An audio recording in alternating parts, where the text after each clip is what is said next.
The topics and opinions expressed on the following show are solely those of the hosts and their guests and not those of W4WN Radio, its employees, or affiliates. We make no recommendations or endorsements for radio show programs, services, or products mentioned on air or on our web. No liability, explicit or implied, shall be extended to W4WN Radio, its employees, or affiliates. Any questions or comments should be directed to those show hosts. Thank you for choosing W4WN Radio. Books, beauty products, science, fashion, and glam talk. From Bollywood to Hollywood, it's Dr. Afshan Hashmi's radio show every Wednesday at 6 p.m. Eastern Time, right here on W4WN Radio, the Women for Women Network. And here's your host, international speaker, educator, award-winning entrepreneur, and best-selling author, Dr. Afshan N. Hashmi.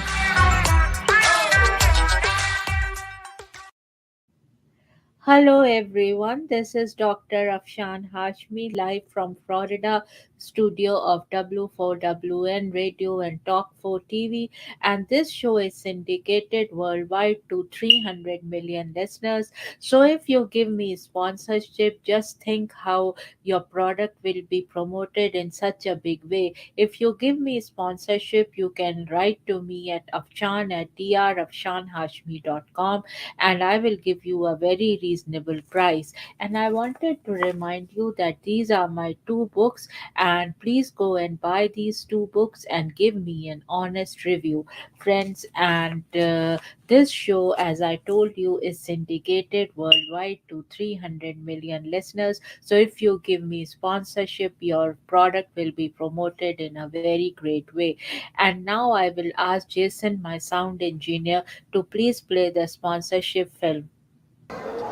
Hello everyone, this is Dr. Afshan Hashmi live from a barn in Virginia, and I just wanted to say for my W4WN Radio and Talk 4 TV, I request everyone who is listening to please give sponsorships if you want these shows to continue, because this show is syndicated worldwide to more than 300 million listeners. So if you give me sponsorship, your product will be promoted to more than 300 million listeners around the globe. And I wanted to tell you that to make these kind of shows, it requires a lot of money and energy. So I just want to request a sponsorship, and cheers and bye bye. And today, friends, I will be talking about a book, The Director, My Ears Assistant, Edgar Hoover, by Paul Letesky and with Gordon Dillow. And here is the cover of the book. So this is the cover of this book, and it's a very interesting book. While browsing through Barnes and Noble, I saw this book and I read it and I really liked it. And now I will read about the author, and then I will go on a break, and after that I will be talking about this book. So let me go on a break and I will be back. Would you love exposure for your business, product, or service to over 300 million potential listeners? Send an email to info@talk4media.com. And now let's hear from some of our sponsors.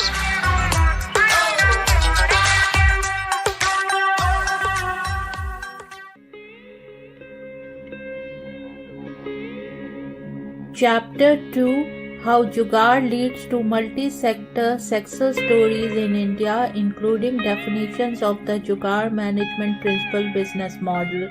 Of the book, The Modern Mughal Mentality, New Strategies to Succeed in India and the Global Marketplace.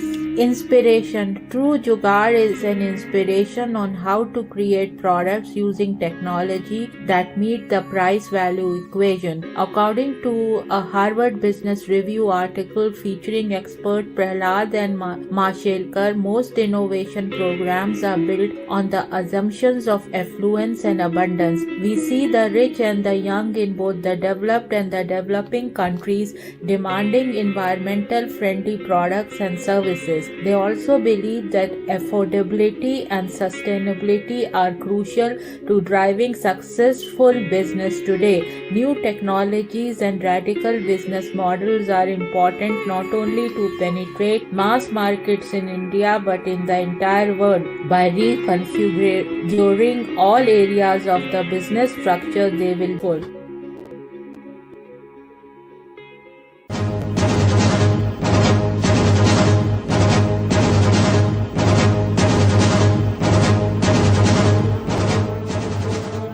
A monstrous infection is spreading worldwide. OMG, is this a simple infection or a deliberate attempt to ruin the human population?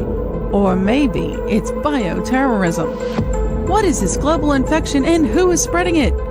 Help us find out. Go to Amazon and search for The Outbreak of a Monstrous Infection. The human race needs your help to make this go viral. Go to Amazon.com and read The Outbreak of a Monstrous Infection to find out what happens next. Go now! The world is depending on you.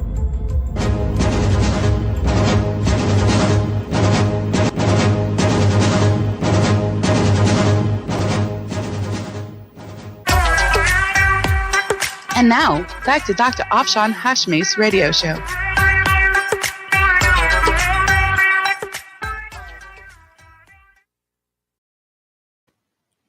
So, friends, the book I am going to review is this: The Director, My Ears Assisting J. Edgar Hoover by Paul Letiski, FBI Special Agent with Gordon Dillo.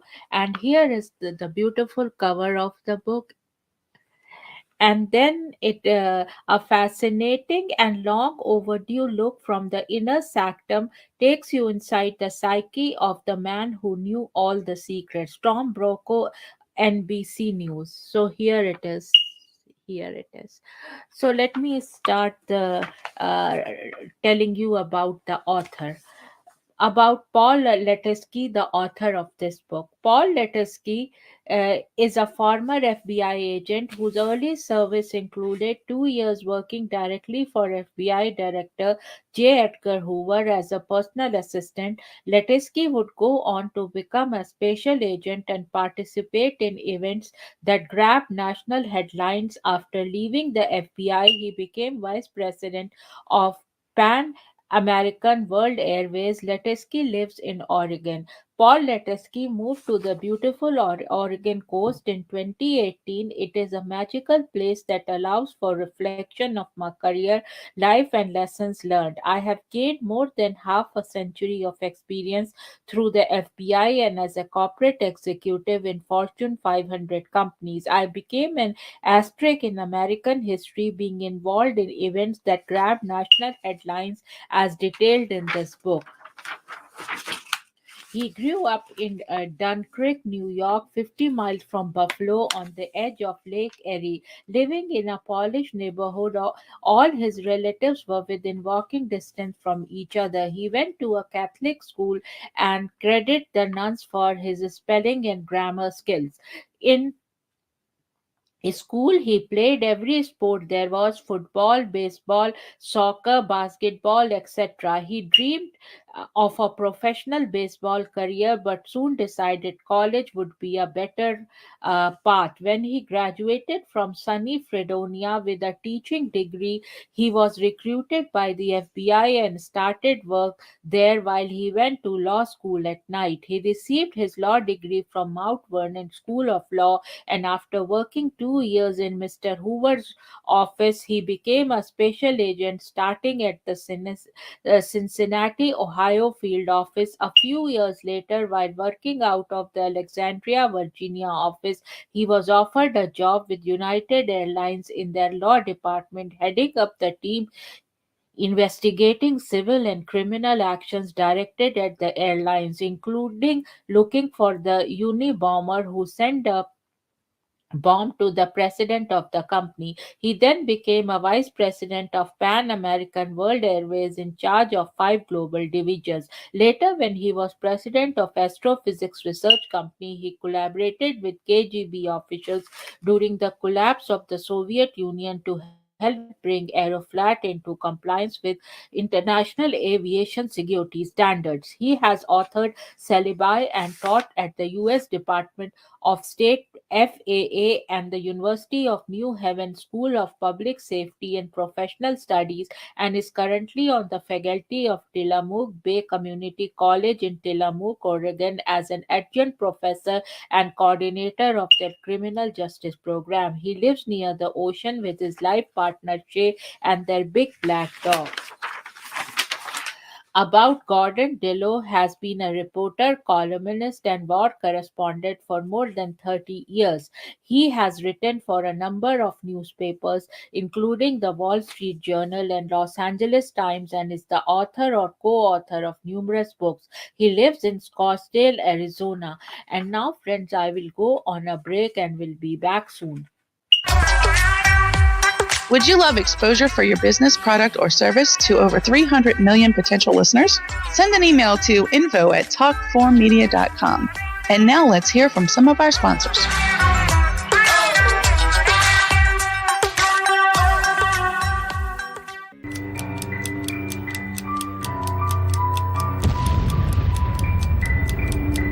A monstrous infection is spreading worldwide. Oh my God, is this a simple infection or a deliberate attempt to ruin the human population? Or maybe it's bioterrorism. What is this global infection and who is spreading it? Help us find out. Go to Amazon and search for the outbreak of a monstrous infection. The human race needs your help to make this go viral. Go to Amazon.com and read The Outbreak of a Monstrous Infection to find out what happens next. Go now. The world is depending on you.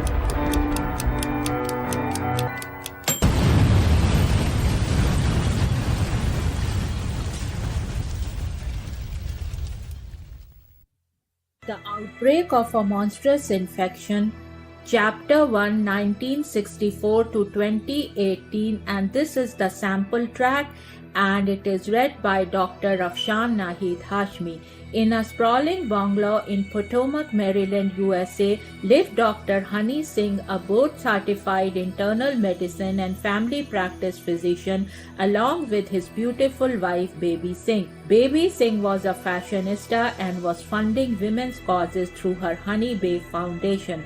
She had a ladies' book club by the name of Baby's Glam and Glitzy Club, which had many glam and glitzy ladies who were professionals living in Washington, D.C., Potomac, Maryland, Virginia, and even Beverly Hills, California, as well as elites from all of America meeting at her place on the last Wednesday of every month, discussing various aspects of charities they wanted her and Dr. Honey to fund. In this club, there was a wide spectrum of career women. There were doctors, lawyers, actresses, business owners, and models, to name a few. In these book club meetings, members would come prepared after reading a book of a famous woman author, and that author was even invited from any part of the world to give her presentation, followed by a Q&A in this prestigious and elite gathering.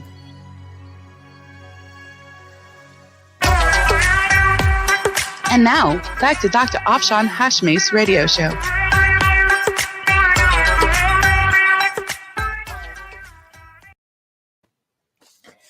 About the book, the first book ever written about FBI Director J. Edgar Hoover by a member of his personal staff, his former assistant Paul Letesky, offers unprecedented, clear-eyed, and compelling Mark Allshaker, co-author of Mindhunter, insight into an American legend. The 1960s and 1970s were arguably among America's most turbulent post Civil War decades. While the Vietnam War continued seemingly without end, protests and riots ravaged most cities, the Kennedys and MLK were assassinated, and corruption found its way to the highest level of politics, culminating in Watergate. In 1965, at the beginning of the chaos, 22-year-old Paul Letesky was assigned to assist the legendary FBI Director J. Edgar Hoover, who had just turned 70 and had by then led the Bureau for an incredible 41 years. Hoover was a rare and complex man who walked confidently among the most powerful. His personal privacy was more tightly guarded than the secret files he carefully collected and that were so feared by politicians and celebrities. Through Letesky's close working relationship with Hoover and the trust and confidence he gained from Hoover's most loyal senior assistant, Helen Gandy, Paul became one of the few able to enter the director's secretive and sometimes perilous world. Since Hoover's death half a century ago, millions of words have been written about the man and hundreds of hours of TV dramas and A-list Hollywood films produced. But until now, there has been virtually no account from someone who, for a period of years, spent hours with the director on a daily basis, balanced, honest, and keenly observed this vivid foibles and all portrait of the fabled scourge of gangsters, clansmen, and communists. The Wall Street Journal sheds new light on one of the most powerful law enforcement figures in American history. And now I will read some editorial review. There has never been an account quite like the director Letesky's has mined his experience to draw a vivid foibles and all portrait of the fabled scourge of gangsters, clansmen, and communists. Wall Street Journal recounts Latesky's years in the FBI's innermost circle, a fly on the wall portrait of interest to students of crime and rumor. Critics reviews a fascinating, long, an overdue look from the inner sanctum at J. Edgar Hoover's decade spanning dictatorial grip on the FBI. Paul Letesky takes you deep inside the psyche of the man who knew all the secrets and played them like a card shark with a fistful of aces, however, imposed his will while protecting his own mysterious inner life. Tom Brokaw, special correspondent for NBC News and best-selling author of The Greatest Generation. There have been plenty of books about J. Edgar Hoover, but this one brings new meaning to the term. The devil is in the details. Letesky is a fine writer and storyteller, and he told me things I never knew about the man. Love him or hate him, who was a major figure in American history. Bob Schieffer, CBS News.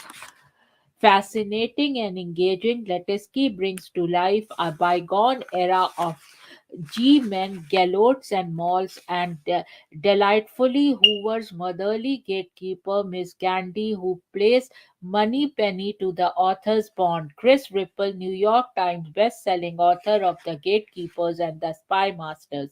I have been writing about the FBI for a quarter century, and as a kid, I even trick or treated at J. Edgar Hoover's house. Even so, I discovered in former special agent Paul Letesky, the director, new and fascinating inside, neither a pie nor a hatchet job. This clear eyed and compelling account of the author's years with the director, followed by his adventures as a street agent, is a welcome contribution to the history of law enforcement and the culture of its most famous agency. Mark Allshaker, co-author of Mind Hunter, The Killer Across the Table and The Killer's Shadow.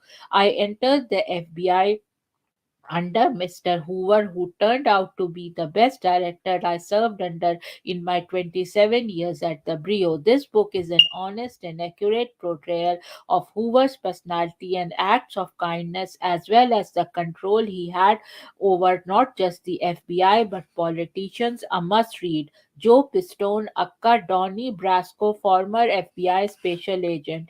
Folsky and fascinating. Letesky had unusual personal access to Hoover, and he documents many of his boss' first instincts and rigid eccentricities, but also debunks some of the pointless and nasty rumors. Sanford J. Unger, former director of Voice of America and host of All Things Considered, and author of FBI, An Uncensored Look Behind the Walls. For a span of decades that defined believe J. Edgar Hoover wielded more power than any other lawman in American history. Paul Letesky's rich eyewitness stories of a super cop who could be both steel fisted and strangely soft make this by far the most illuminating portrait of Hoover I have read. Don Brown, former prosecutor and best selling author of Travesty of Justice. Though I worked for the FBI for a quarter century, I found many of the things Letesky talks about the director shockingly new simply because no one dared speak them until now. The book rounds out what we knew about J. Edgar Hoover. Yes, he was demanding, odd at times, secretive and vindictive, but he was far more complex than more people imagine. Only could a person working by his side who answered his phone and read his email and dealt with his fits of puke and burst of enthusiasm give us this insight. Joy Navarro, former special agent and the author of 3 Minutes to Doomsday, Letesky draws back the curtain of history to offer a rare cinematic glimpse into the psychology and motivation of the Brio's first director, J. Edgar Hoover, a must read for anyone interested in the most celebrated of American law enforcement agencies. Robert K. Whitman, founder of the FBI Art Crime Team and New York Times best-selling author of Priceless and the Devil's Diary. Anyone interested in American history will find fascinating what the book reveals about the director and his agents as a former member of special operations who learned to make maximum use of intel. I found entertaining what Letesky shows about the power of secrets. Tom Setterly, author of All Secure and also retired Delta Force operator whose life was portrayed in Black Hawk Down. And now, friends, when I come back, I will read little bit of the book and then I will review the book. Would you love exposure for your business, product, or service to over 300 million potential listeners? Send an email to info@talk4media.com. And now let's hear from some of our sponsors.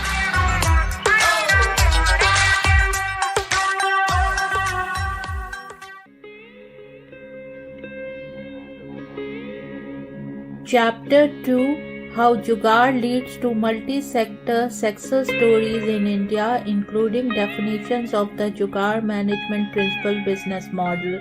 Of the book, The Modern Mughal Mentality, New Strategies to Succeed in India and the Global Marketplace.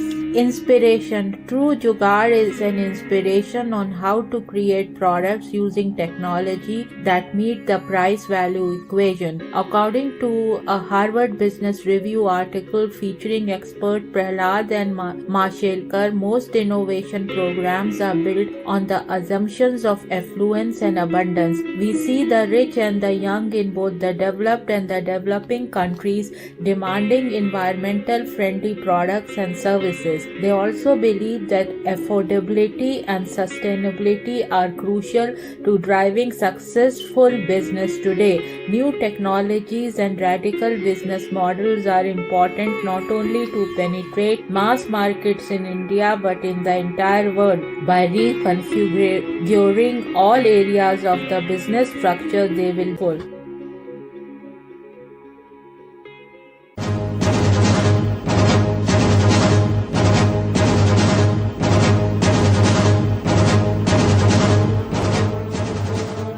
A monstrous infection is spreading worldwide.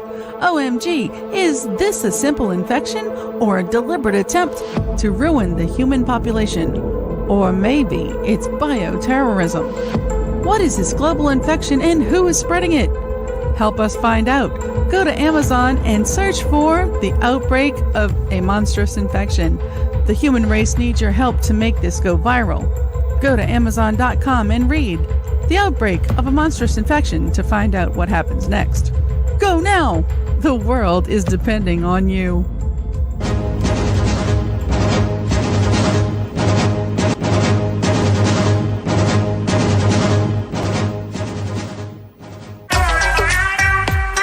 And now, back to Dr. Afshan Hashmi's radio show.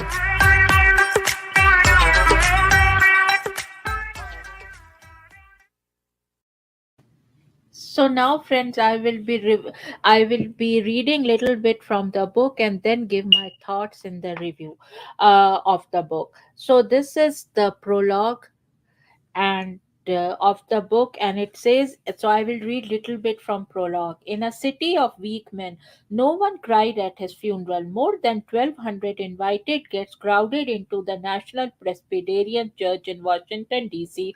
to officially bid farewell to the man whose body now rested in the flag draped coffin near the pulpit. President Richard Nixon, sitting in the front row with the First Lady, was trying his best to look appropriately solemn, even though he was privately delighted that the man in the coffin was finally dead. Dixon's long faced, lugubrious looking Vice President, Spiro Agnew, was in second row with his wife, while nearby sat Supreme Court Justices Warren Burger and Byron White, along with House of Representatives Minority Leader and future unelected President Gerald Ford.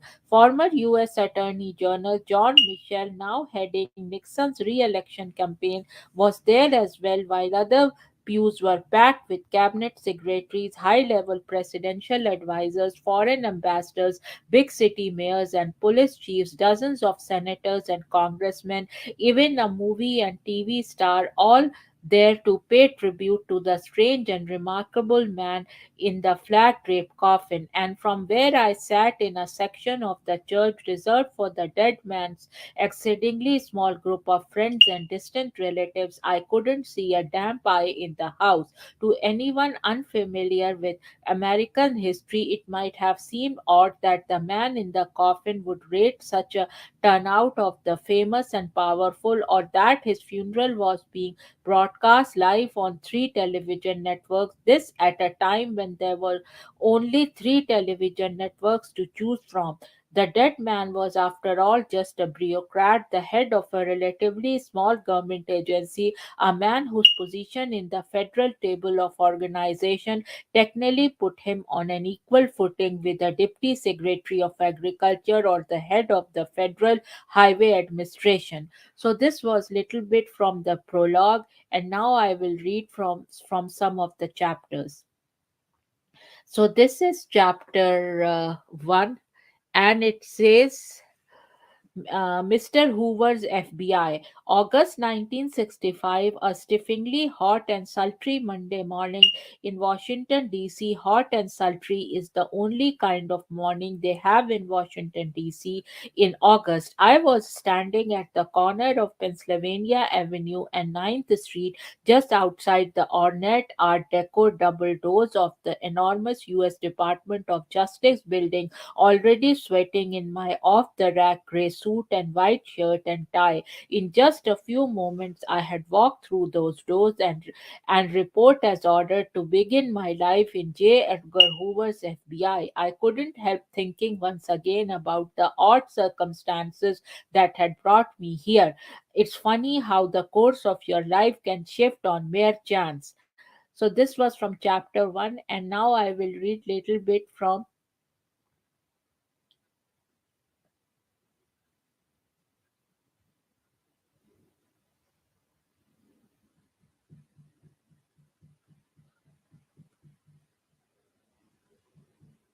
chapter 2, and it says, the director. I faced the tigress first. Despite what I had been told by my section chief, she was hardly an example of the formidable female of the species Panthera tigris. Why, you must be Mr. Lettersky, Miss Gandy said, beaming a smile. Welcome to the director's staff. We have heard such good things about you, she chuckled, and I suppose you have heard more than a few things about us. Thank you, Miss Gandy. It's a pleasure to be here. Naturally, I ignored the part about things I might have heard about the director's office staff. Helen Gandy was 69 years old at the time, although she looked younger. A short, distinguished looking woman, she wore a grey button to the neck dress. Her silver hair was curled and permed in a style that had been popular in the 1950s.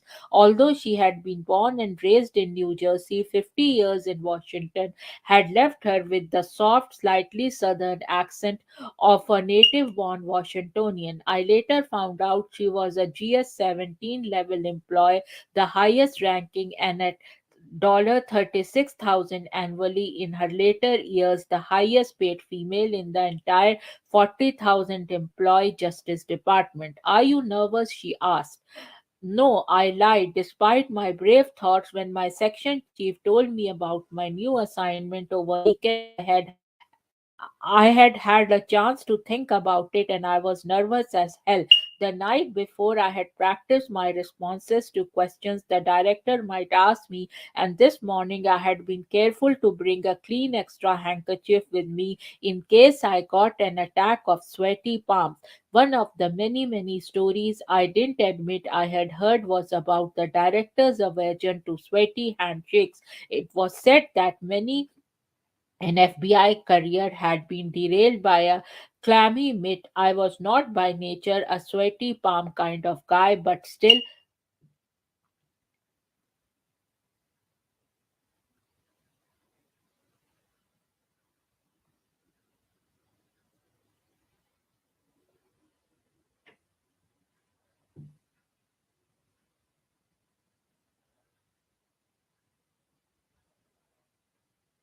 So, this is chapter 3 now. Nightmares in the Daytime. Thursday evening, just after 7 p.m. Washington time, April 4, 1968. It was one of those nights that started off as normal and routine, and then for the rest of your life, you remember in precise and exacting detail where you were when you heard about it.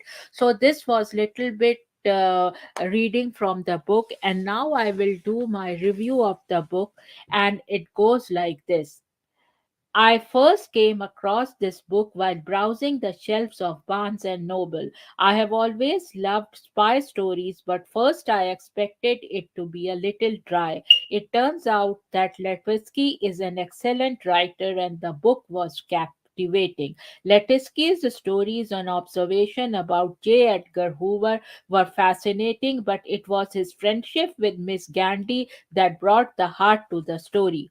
Hoover is a controversial figure, but Lewitsky provides a balanced and contextualized look at him. I really enjoyed the insight into this slice of history. I enjoyed the book thoroughly and give it 5 out of 5 stars. So I would highly recommend this book. So if you get a chance, do read this book. And these were all my personal uh, like personal thoughts, and this is not a sponsored like review or anything, and even if it would have been a sponsored review, my thoughts would not have changed because I give a very fair and balanced review, and I have reviewed thousands of books. So if you want to get your book reviewed on this show and you want me to do that, then please do write to me at Afshan at drafshanhashmi.com, and I will give you a very honest review and a balanced review, what the book requires it and what my personal thoughts are. Having said that, friends, now I will ask Jason, my sound engineer, to play the last commercial of the show, and then I will sign off from this show here. And now I'm going to sign off, and cheers and bye bye, and see you Thursday at next Wednesday at 7 p.m. US Eastern Time on W4WN Radio and Talk 4 TV. And Thursdays I come at 6 p.m. US Eastern Time on K4HD, which is Hollywood Radio and Talk 4 TV. Cheers and bye bye, and listen. You've been listening to Meet and Greet with Dr. Afshan Hashmi on K4HD Radio and Talk4 TV. Tune in live right here every Thursday at 6 p.m. Eastern Time. Would you love exposure to your business, product, or service to over 300 million potential listeners? Send an email to info@talk4media.com. And remember, if you missed any part of this show or want to hear it again, find our featured show on iHeartRadio or YouTube, where all past episodes are available on demand 24/7. See you next Thursday at 6 p.m. Eastern Time, right here on K4HD and Talk4 TV.